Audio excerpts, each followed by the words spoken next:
1970 में 4 मन किसान गेहूं बेचता था और 1 तोला सोना आता था।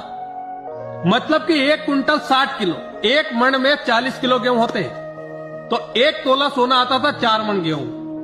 और आज 1 तोला सोने की कीमत 1,30,000 रुपए है। तो किसान के 1 मन गेहूं की कीमत क्या 1,30,000 रुपए है? नहीं है, सिर्फ 1,000 रुपए का 1 मन बिक रहा है किसान का 40 किलो। दवाई महंगी हो गई, खाद महंगे हो गए, बीज महंगे हो गए, मजदूर महंगे हो गए, डीजल महंगा हो गया। किसान को खेती में उपयोग करने वाले सारे यंत्र महंगे हो गए, लेकिन किसान की फसल का दाम आज भी वही है। पता है किसान की फसल का दाम क्यों नहीं बढ़ता?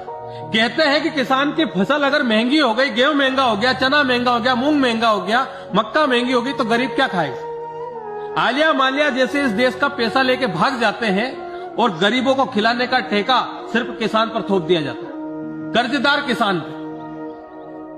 तो गरीबों को खिलाओ ना, सरकार खिलाए ना। किसने मना किया? किसान अनाज पैदा करके दे रहा है तो सरकार खिलाए ना खूब शौक से। कौन मना कर रहा है? आज किसान का प्याज 2 रुपए किलो, 4 रुपए किलो बिक रहा है। इतनी लागत तो खेत में से निकालने में लग जाती है। 11 रुपए की कट्टी लग जाती है प्याज भरने के लिए, और आज प्याज की कट्टी 100 रुपए की बिक्री। किसान का भाड़ा तक नहीं निकलता। यहां तक कि अगर किसी की मृत्यु होगी तो कफन तक तो महंगा हो गया है, और सारा भार सिर्फ किसान पर। कब तक किसान की फसलें मिट्टी के भाव खरीदती रहेगी सरकार, और कब तक किसानों को कर्ज तले दबाती रहेगी? ये पूछता है भारत का किसान।